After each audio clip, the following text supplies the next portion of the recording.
Olá, eu sou o professor Eduardo Navarro e esta é a quinta aula do nosso curso de extensão intitulado Os Nomes Geográficos de Origem Indígena no Brasil. Hoje nós vamos estudar os nomes da Paulistânia. O que é que nós entendemos por Paulistânia? Bem, foi o historiador Alfredo L. Júnior, um antigo professor da USP, que criou esse designativo para se referir àquela região do sudeste, do centro-oeste e do sul do Brasil, né, que foi influenciada pelos bandeirantes, pelos paulistas, que estavam então, que se encaminhavam para essas áreas interioranas com dois objetivos principais: de apresamento do índio, escravização dos índios e procura do ouro, busca então de metais preciosos, de pedras preciosas. Então nós temos um momento da história do Brasil que vai ser bastante típico e vai ser bastante determinado pela ação dos paulistas. Então São Paulo foi a primeira vila do Brasil a ser fundada no Planalto, e foi a partir dali que nós tivemos uma ampla exploração do interior do país. Muito bem,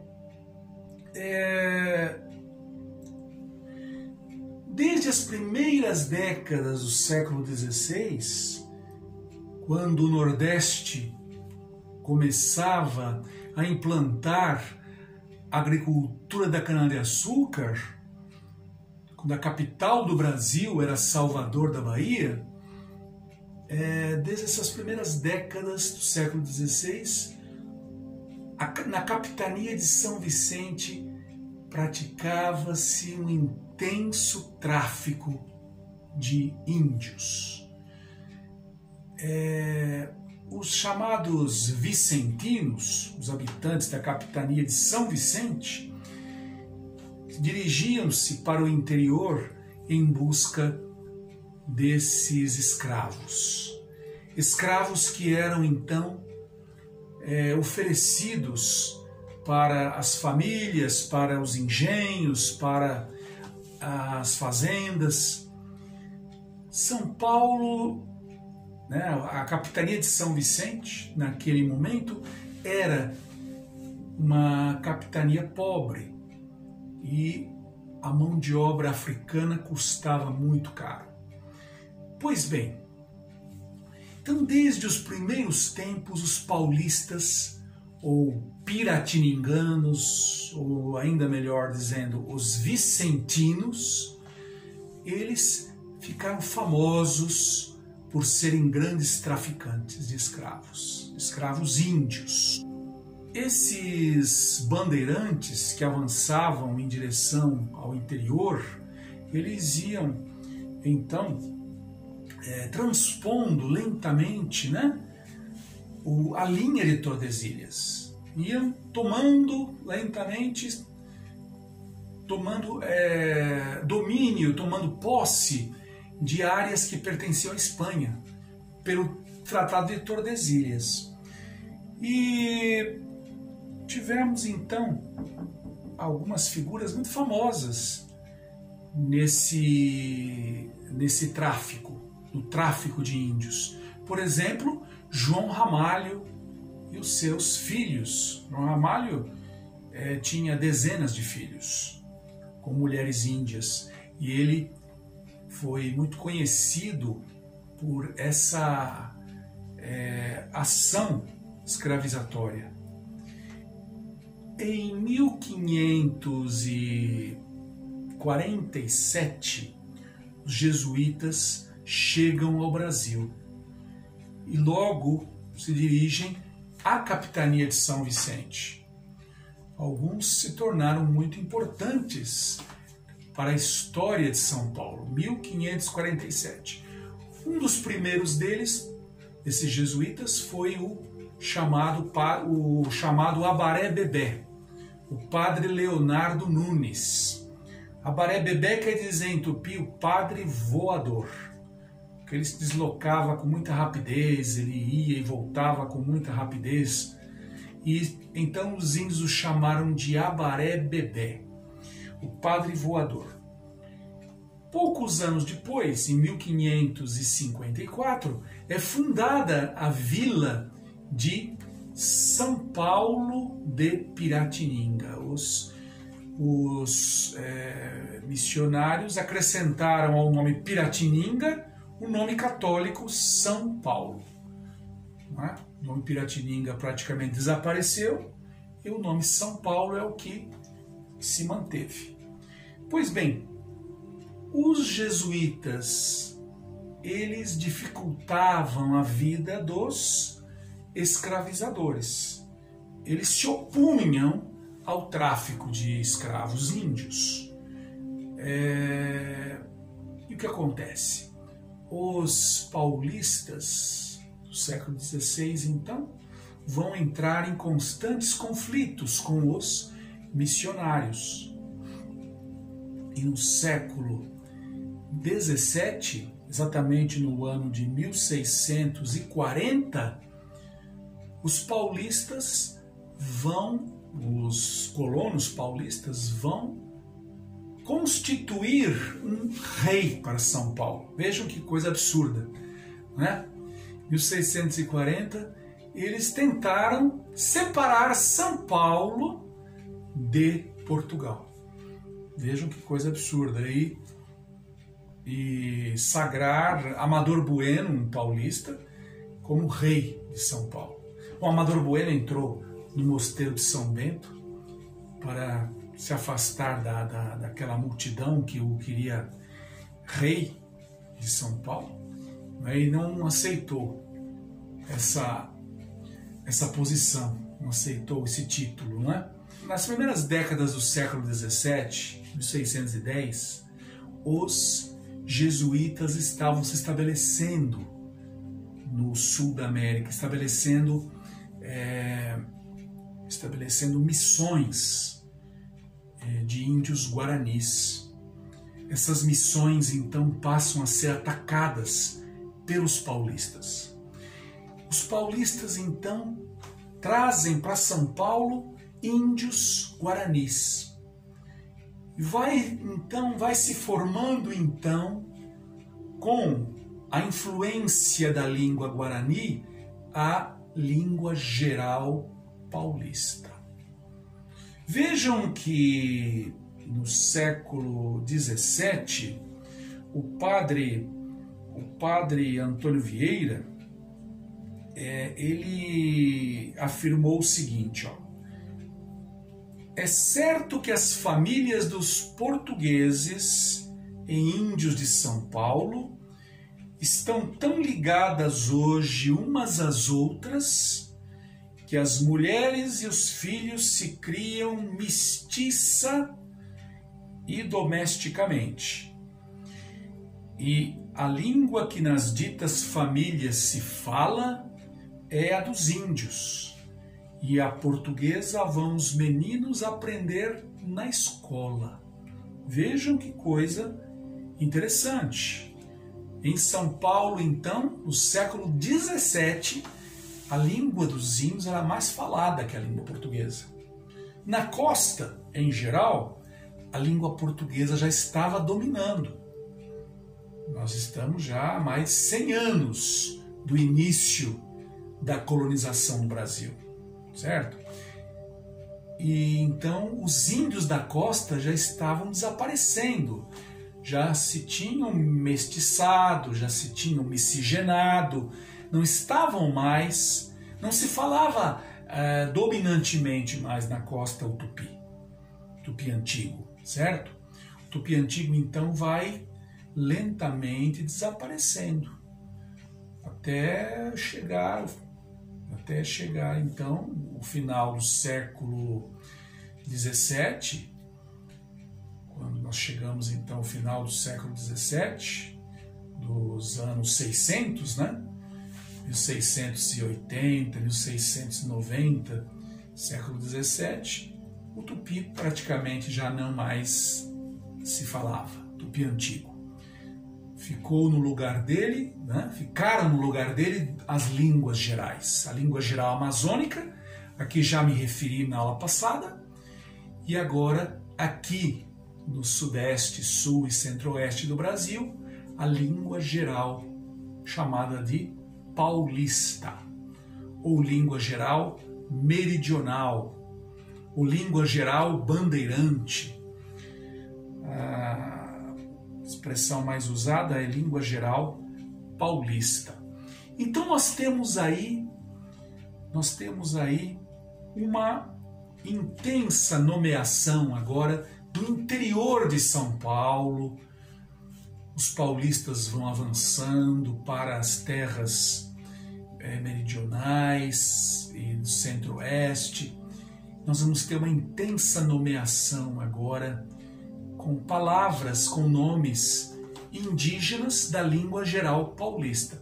Muitas vezes a diferença não é grande, é pequena, às vezes nem dá para perceber muito bem que aquela palavra não é do tupi antigo, da língua geral paulista.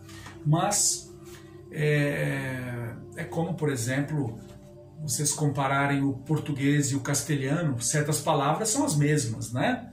A palavra escrita, a forma escrita muitas vezes não deixa perceber que uma palavra é portuguesa ou do castelhano. Por exemplo, rosa em português e em castelhano é roça. Escreve-se do mesmo jeito. Por exemplo, a palavra casa em português e caça em espanhol. Escreve-se do mesmo jeito, só que são palavras de línguas diferentes, certo? Então é isso que precisamos entender. Mesmo que a palavra seja igual em tupi antigo, já não é mais uma palavra do tupi antigo, certo? É uma palavra de uma outra língua. Uma língua que foi formada, né, a partir do tupi antigo. Muito bem. Vejam, então, que no século XVII, a linha de Tordesilhas estava já bem desrespeitada, né? Aqueles territórios que os paulistas invadiam pertenciam à Espanha. Em 1628, um governador do Paraguai, um governador espanhol do Paraguai, que estava lá governando terras que pertenciam ao rei da Espanha, Luís de Céspedes Heredia, ele escreveu uma carta ao rei Filipe IV da Espanha, falando de uma viagem que ele tinha feito a São Paulo, dizendo que ele tinha então navegado o rio Paraná, o rio Tietê, tinha chegado até São Paulo. O governador do Paraguai, vejam então que fato interessante, não é? Os espanhóis estão sim preocupados com seus territórios, que estão sendo lentamente invadidos. E o governador chegou a São Paulo e ele voltou de São Paulo, ele foi de São Paulo até Guairá, o Guaíra lá, onde havia as famosas cataratas, né, de 7 quedas. Ele foi então por terra, foram a pé até lá. E aí ele vai narrar coisas muito interessantes. E nessa carta que ele mandou ao rei, ele fez uma relação de nomes de lugares que ele tinha visto, rios e localidades que ele tinha conhecido nessa viagem. Vocês podem ver aí no mapa, não é? À direita, não vai dar para ver muito bem porque o mapa não permite uma leitura muito clara, mas vejam aí, à direita, lá na parte inferior, escrito ali, nós temos uma relação, então, escrita ali, uma relação de nomes de lugares. Lá estão palavras como esta aqui, vocês estão vendo aqui, o rio de Anhembi. Vocês estão vendo aí, então, nesse detalhe aí, desse mapa que ele mandou para o rei Felipe IV, vocês estão vendo aqui, Rio de Anhembi, escrito aqui em castelhano, ó, La Villa de São Paulo en el Brasil, a Vila de São Paulo no Brasil, e aí em cima, Rio de Anhembi. Esse nome é importantíssimo para a toponímia do sul-sudeste do Brasil, importantíssimo e centro-oeste. É um nome importantíssimo, Rio Anhembi. Esse rio Anhembi nada mais é do que o rio Tietê. Vamos ver o que significam essas palavras? Rio de Anhembi. Essa palavra, então, Anhembi, a etimologia dela é Rio das Anhumas. Anhuma, esta ave que vocês estão vendo aí, esta ave que é da família dos animídeos, é uma ave símbolo do estado de Goiás. Ela está presente também, então, em outras partes do Brasil. A inhuma. Vejam que ela tinha uma protuberância, um chifrezinho aqui na cabeça. Ela era muito procurada pelos colonos, certo? Que acreditavam que arrancando esse chifrezinho da sua cabeça, eles poderiam usar isso como um amuleto para se protegerem do azar, para conseguirem então obter assim favores, né? Eles tinham então isso como uma crendice. Isso era uma crendice deles. Então as anhumas foram desde muito cedo perseguidas e essas aves praticamente se extinguiram em algumas partes do Brasil, tá?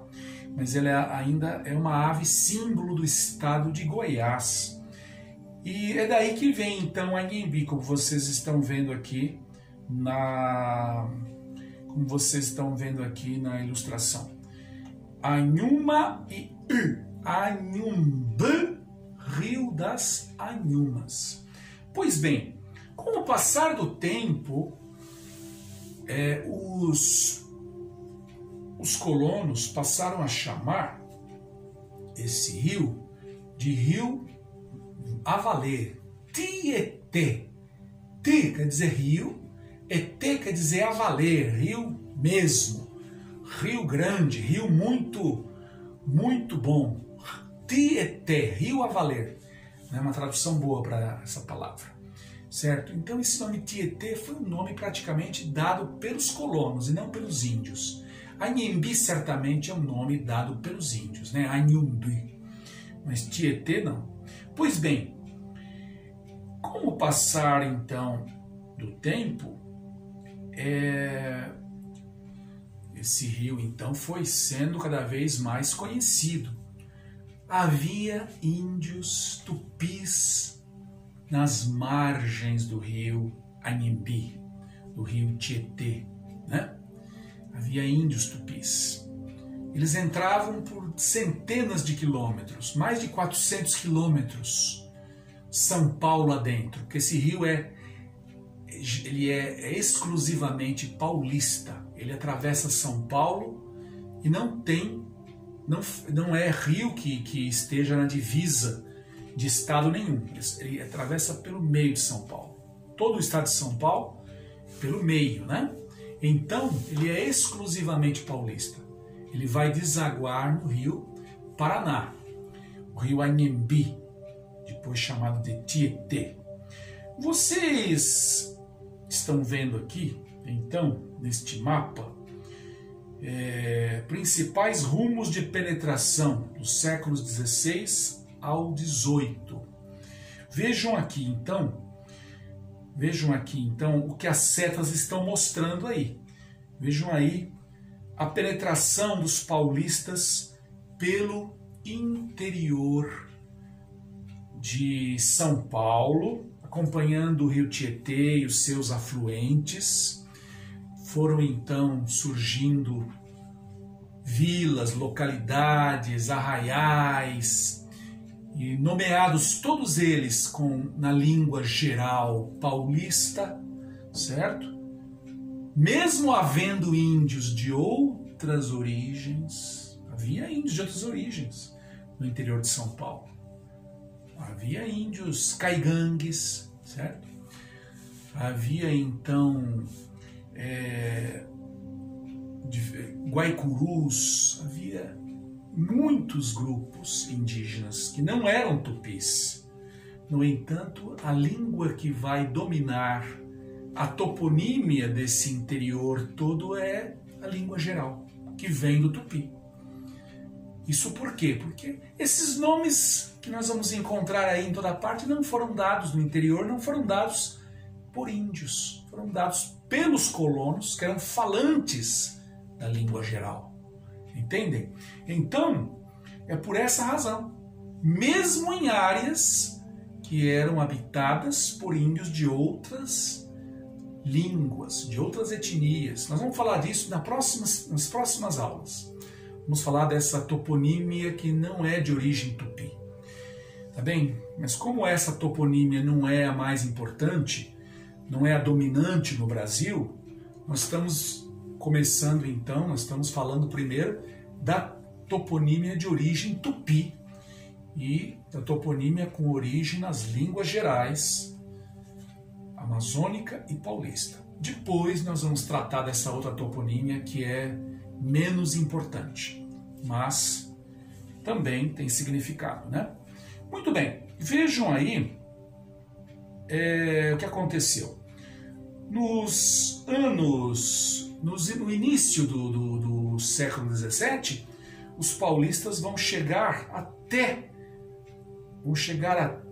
ao Paraguai, vão atacar as missões jesuíticas, vão receber muitas influências culturais dos paraguaios. Se vocês pensam que os bandeirantes, né, muitas vezes eles são assim mitificados, apresentados como homens com roupas de couro vistosas, isso não é exatamente a verdade. Os bandeirantes eram homens grosseiros, muitos deles eram mamelucos, homens de origem indígena, que tinham mãe indígena e pai português, muitas vezes. Vejam então aí a indumentária de um homem dessas bandeiras. Ele está usando aí um poncho paraguaio. A influência do Paraguai, então, na cultura paulista foi forte. Os guaranis eram trazidos como escravos para cá. A língua deles, o guarani antigo, era uma língua parecida com o tupi antigo. Então houve aí muita influência cultural. Os antigos paulistas, eles passaram a tomar erva mate como uma bebida de uso cotidiano. Erva mate, vejam só, de modo que eles vão utilizar plantas das quais eles podiam fazer chás. Uma delas, né, é esta que vocês estão vendo aí, a congonha. Então, congonha é um nome comum a diversas plantas que vão fornecer folhas que vão ser usadas para infusões, né? Então os paulistas, eles passaram a tomar também erva mate, de diferentes tipos aí, como os paraguaios faziam, certo? A erva mate paraguaia é a chamada Ilex paraguaiensis, a típica, mas os paulistas tomavam outros tipos.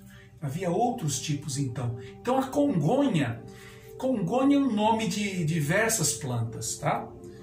Nós temos a congonha de bugre, temos a congonha do campo, e então tudo isso mostra a influência paraguaia, a influência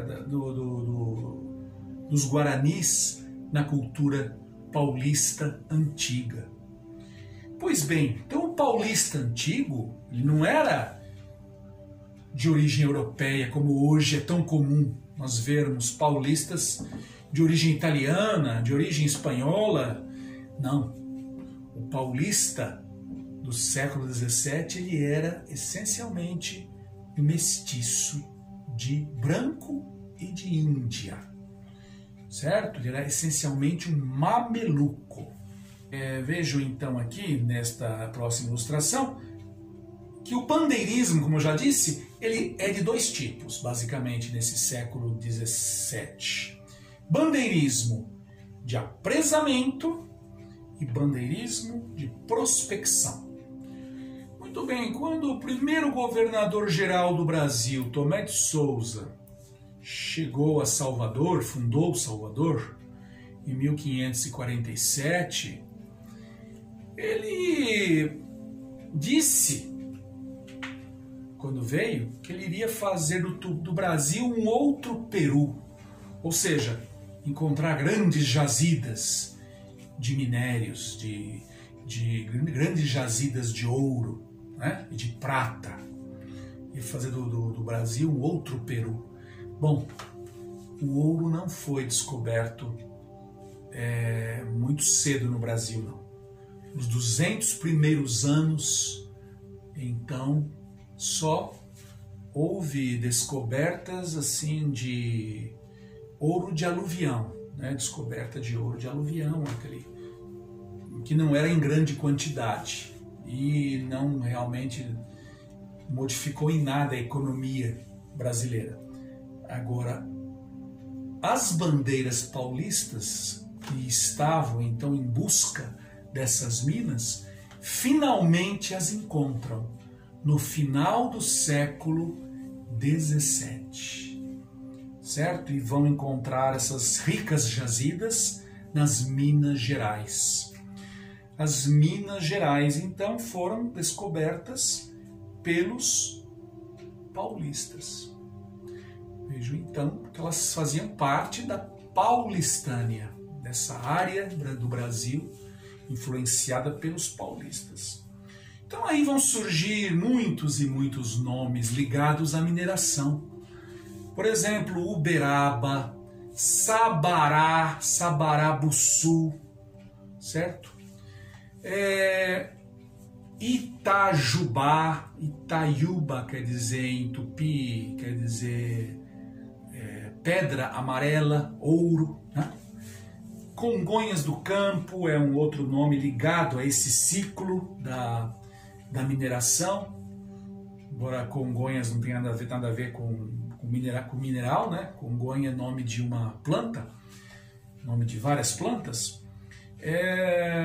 Nós temos aí então um outro ciclo econômico que surge, certo? A fundação de Ouro Preto, de Vila Rica, aconteceu então no final do século XVII. E os paulistas queriam então o domínio dessas regiões auríferas, dessas regiões mineradoras. E o que acontece é que os portugueses não aceitaram isso. E os portugueses então vão entrar em guerra com os paulistas pelo domínio das minas.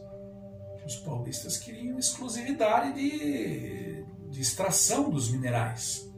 E os portugueses não aceitam, porque Portugal é a metrópole, o Brasil é colônia, certo? Muito bem, então nós temos aí uma guerra.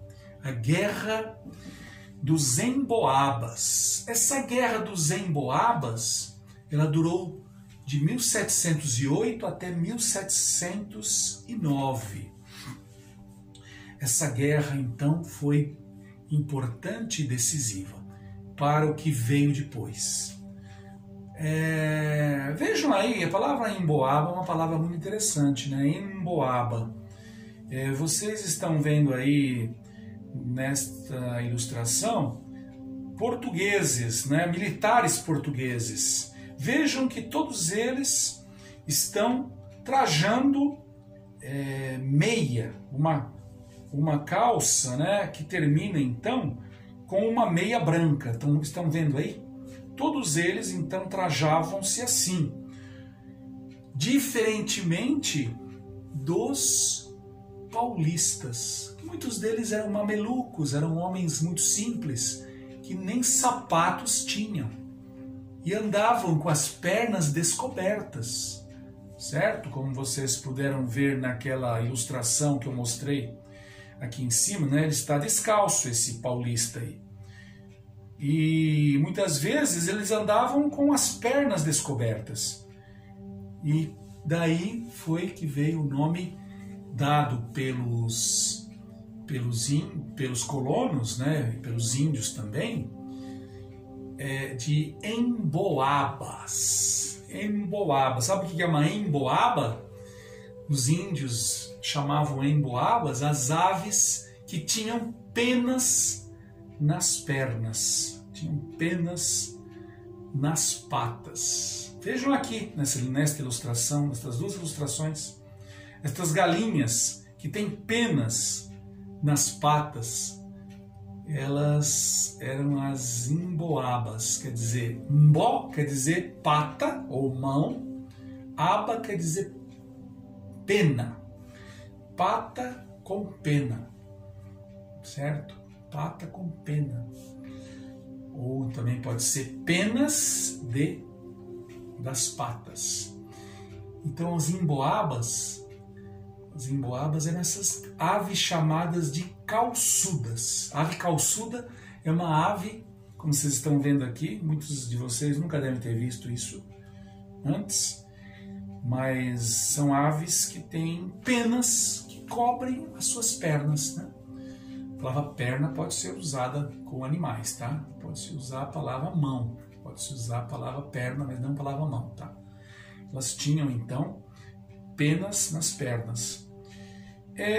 Por que chamavam os portugueses de emboabas? Porque os portugueses usavam meias, cobriam as pernas, certo? Como acontecia com essas aves ditas calçudas. Por isso que eles eram os emboabas. O que acontece? Quando a guerra acaba, os paulistas resolvem, muitos deles, né, procurar novas minas em outras partes do Brasil.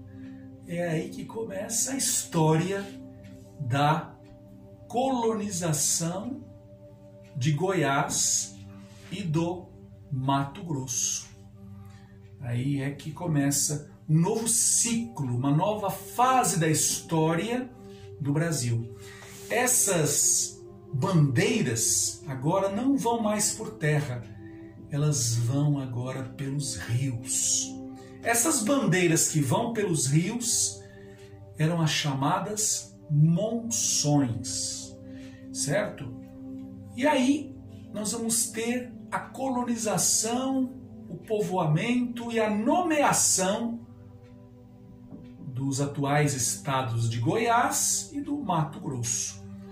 Goiás, então, vai ser percorrido pela primeira vez pela bandeira do Anhanguera. Anhanguera é um nome que está aí na nossa toponímia, né? Nome de estrada.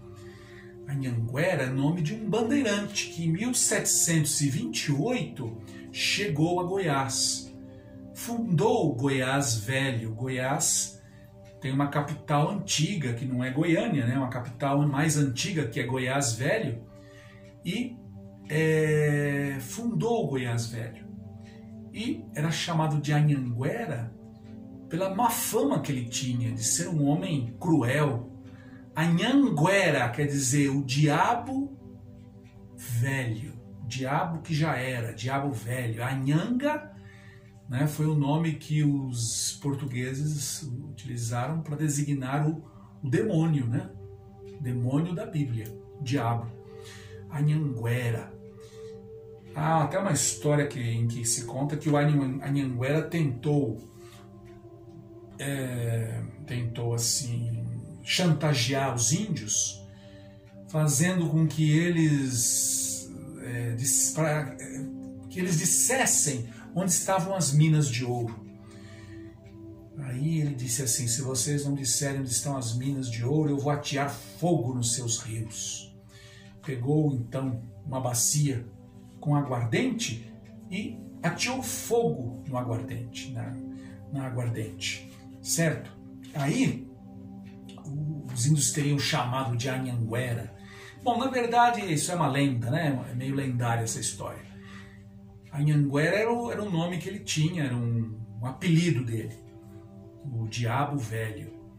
Muito bem, esses índios então que estavam ali na região aonde o Anhanguera chegara não eram índios tupis, eram os índios goiás, índios da tribo Goiá, certo? E vejam então, mesmo sendo índios que não falavam tupi, os nomes que vão aparecer ali são nomes tupis, em sua grande maioria, né?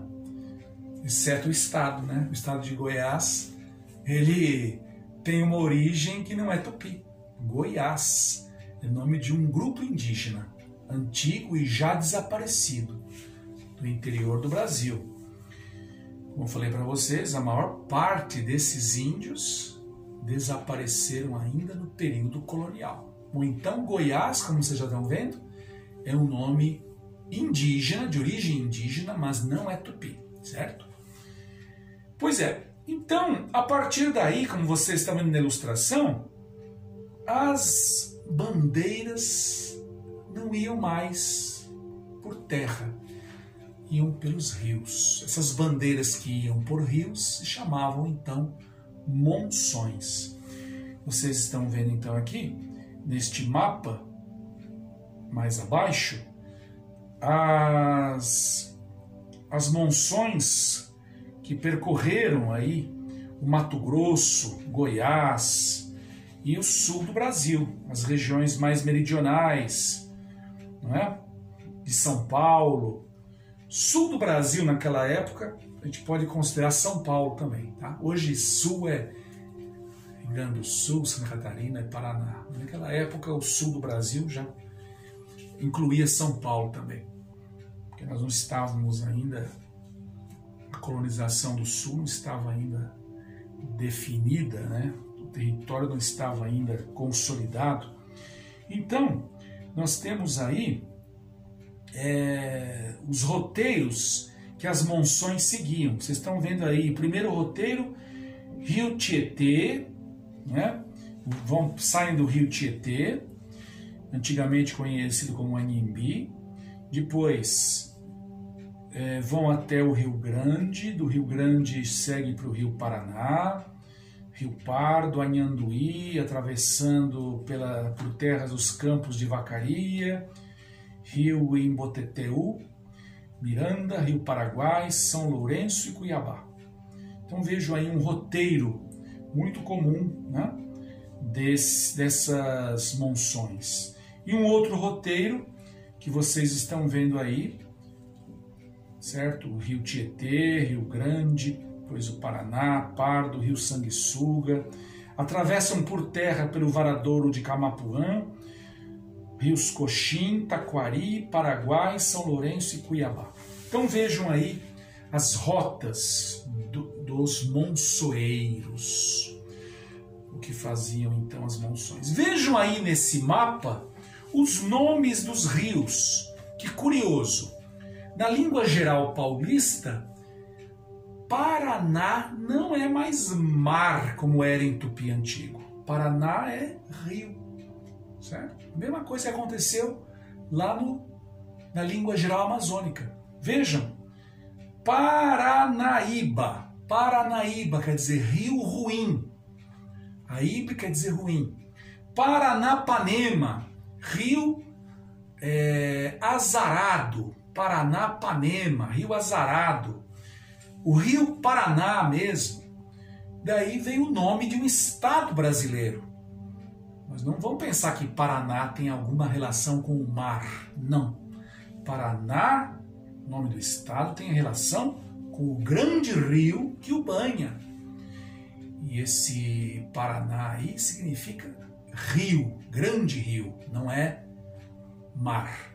Entendem? Isso aí então é consequência de um desenvolvimento de uma outra língua a partir do Tupi Antigo, a língua geral paulista. A própria capital do Paraná é o nome da língua geral paulista. Vejam ali, Curitiba. Curitiba. Curi é uma palavra que não aparece nos mapas do século XVI, aqui não aparece em vocabulário nenhum no século XVII, aqui na língua tupi antiga. O vocabulário na língua brasílica de 1621 não consigna, né, esse nome, Curi. Curi quer dizer pinheiro. E Curitiba é um nome que veio do Guarani. Esse Curi aí veio do Guarani. O Tiba não, mas o Curi sim, veio do Guarani. Essa é palavra que os paulistas trouxeram consigo das suas explorações no Paraguai. Trouxeram a erva mate, certo? A erva mate, mesmo que não consumissem aquela variedade de erva do Paraguai, consumiam outras variedades, né, como a congonha, as diferentes variedades de congonha que havia. Passaram a usar ponchos e passaram então a usar palavras do Guarani. Por exemplo, pitar, pitadeira. Quem não sabe o que é pitar? Pitar é fumar, né? Uma pitadeira é onde você põe um cigarro assim, de palha, ou então não de palha, um cigarro comum. Aquela biqueira onde se põe o cigarro, a pitadeira. Pitar quer dizer fumar em Guarani. Em Tupi Antigo não é pitar, é petimbu. Petimbu, ingerir petima, mas em Guarani é.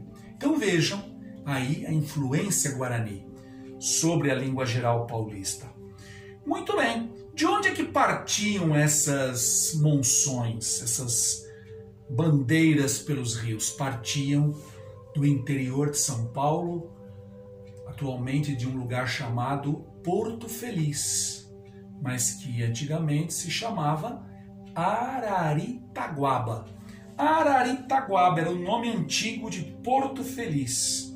E por que saíam lá de Porto Feliz as monções? Porque a partir dali havia um percurso mais fácil pelo rio Tietê, pelo rio Anhembi. Havia um percurso mais fácil, certo? Então começavam ali, para que não houvesse necessidade de tantos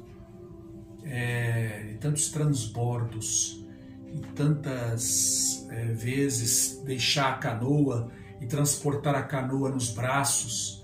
Esses lugares por onde as canoas passavam, assim, lateralmente, para poder transpor cachoeiras, chamavam-se avanhandavas. Avanhandava, lugar de correr dos homens, ou dos índios, dos homens, certo? As avanhandavas eram esses lugares por onde as canoas eram transportadas para se poder transpor uma cachoeira. Então, por causa disso, as monções saíam de Araritaguaba. Atualmente chama-se Porto Feliz. Atualmente quer dizer do século XVIII para cá. Na era de Pombal é que o nome mudou de Araritaguaba para Porto Feliz. Vejam que a toponímia, certo, foi alterada muitas vezes quando a localidade se tornava uma vila, mudavam o nome e colocavam um nome português. Araritaguaba quer dizer o quê? Lugar em que as araras comem salitre.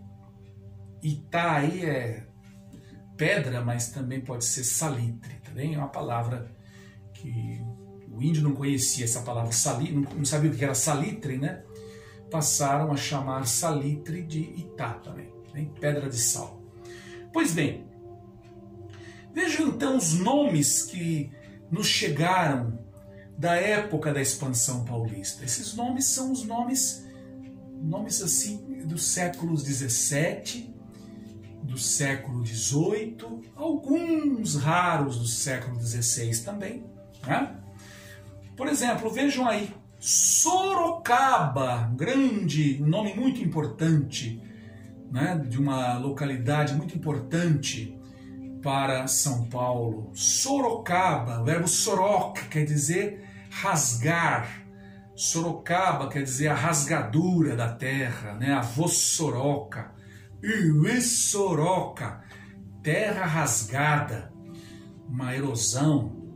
Piracicaba, eu já falei desse nome Piracicaba, é um nome muito tradicional e antigo, ligado então às monções.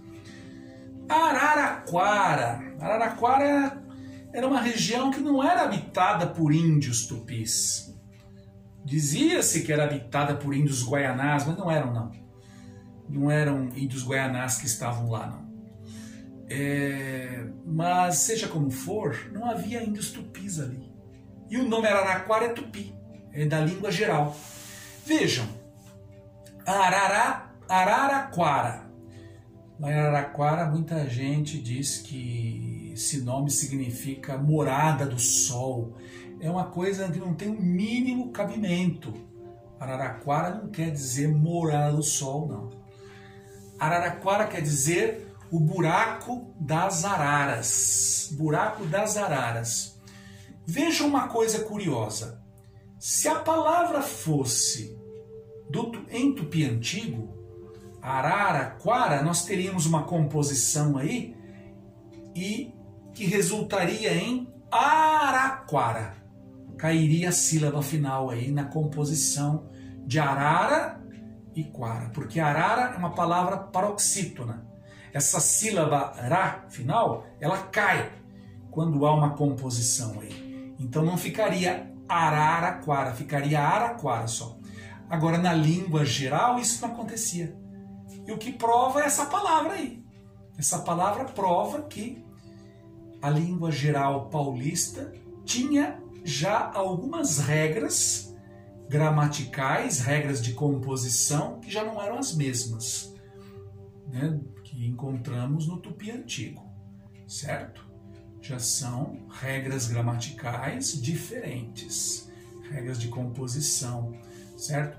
Em tupi antigo, quando você põe um adjetivo qualificativo junto com um substantivo, por exemplo, se eu quiser dizer casa bonita, oca, não vou falar ocaporanga, não vou falar isso. Eu vou falar oporanga. Vai cair a última sílaba aí de oca, oporanga. Por exemplo, aldeia bonita, não vai ficar tabaporanga, vai ficar taporanga. Agora na língua geral não acontecia mais isso, certo? Na língua geral não acontecia mais isso. Os adjetivos e os substantivos, então, eram justapostos. Na língua geral paulista aconteceu ainda, mas isso aí, na língua geral amazônica, de forma alguma aconteceu. Nós tínhamos, então, justaposição de substantivo com adjetivo, não havia mais essa queda de sílaba. Outro nome importante da conquista paulista, né? Atibaia. Nós temos aí Atibaia, uma localidade importante e que está na rota das bandeiras que vão em busca do ouro lá de Minas Gerais, né? Paranaíba, como eu mencionei para vocês, esses nomes aí em que vai aparecer a palavra Paraná, que não significa mais mar, significa agora rio. Vejam lá, Cuiabá. Quem foi o primeiro europeu que navegou no rio Cuiabá? Foi um paulista, certo? Foi um paulista. Quem é que fundou Curitiba? Foram paulistas. Quem é que descobriu as Minas Gerais? Foram paulistas, certo? O primeiro que chegou a Goiás? Paulistas. Então vejam a importância de São Paulo nesse momento histórico. Vejam aí então os nomes que vão aparecer pelo Brasil afora. Taquari, nome de um rio, Taquari, Rio das Taquaras. Botucatu, olha lá, esse nome é nome de uma serra, né? Em tupi antigo, montanha ou serra é Ibitira. Já na língua geral paulista, a palavra ficou butu. De Ibitira ficou butura ou só butu. Butucatu. Montanha ou serra boa. Vocês não vão ter Votorantim? Votorantim. Buturantim. Quer dizer monte pontiagudo, monte pontudo, né? Ou então extremidade da montanha. Votorantim. Um nome muito importante em São Paulo, o nome de um bairro de São Paulo, Butantã. A palavra bu em tupi antigo é ibi, que acabou ficando na língua geral, ficou só bu ou ubu. O Butantã, terra dura, certo? Então são os nomes novos que vão aparecer agora na língua geral. Um nome que o próprio governador do Paraguai anotou naquela carta que ele escreveu para o rei Filipe IV da Espanha, Iguatemi. Ele deu a etimologia de Iguatemi naquela lista que ele fez lá na carta. Né? Igara quer dizer canoa, Igaratim quer dizer pontuda, né? E quer dizer rio. Igatimim quer dizer rio das canoas pontudas, das canoas emproadas, das canoas pontudas. Muito bem, então, e um outro nome de grande importância que eu já mencionei, Cuiabá. Cuiabá é o destino das monções, destino dos monçoeiros que chegavam então ali, né, em busca do ouro. E nós temos um texto aqui que eu apresentei para vocês, que está nas relação das povoações do Cuiabá e Mato Grosso, de seus princípios até os presentes tempos. Isso aqui é do século XVIII, ano de 1775. Entendem? Então aqui está uma explicação dada para o nome Cuiabá, que alguns acreditavam que fosse nome de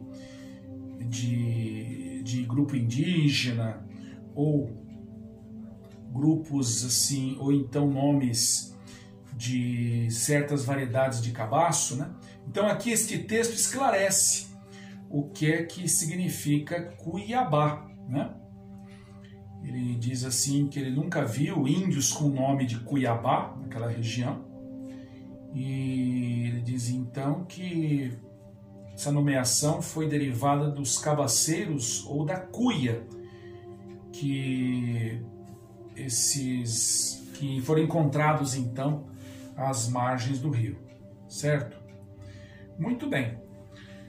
Muito bem, então, como vocês viram, o estudo dos topônimos, ele exige Primeiro, que nós saibamos quando o nome surgiu. Quando vocês virem um nome indígena, não vão acreditando de imediato que aquele nome foi dado por índios. Vamos ver quando é que ele surgiu. Se ele for um nome do século XVI, ele pode ter sido dado por índios. Agora, se ele for um nome do século XVIII, ou do século XIX, ou do século XX, aí podem ter certeza que não foram índios que nomearam aquele lugar. Outra coisa importante, nós precisamos ver a grafia original do nome, para nós podermos tirar alguma conclusão sobre a possível etimologia daquela palavra. Em terceiro lugar, nós precisamos ver onde é que o nome está localizado. Se o nome está no interior ou se ele está no litoral, isso vai ter consequências para a sua etimologia. Isso aí nós não vamos poder considerar um nome que está no interior como se ele estivesse na costa. Isso vai ter consequências, porque um nome que está no interior, que seja de uma determinada época mais tardia, não é um nome do Tupi antigo, certo? Não foi dado por índios. Muito bem. Então nós ficamos por aqui e até a nossa próxima aula.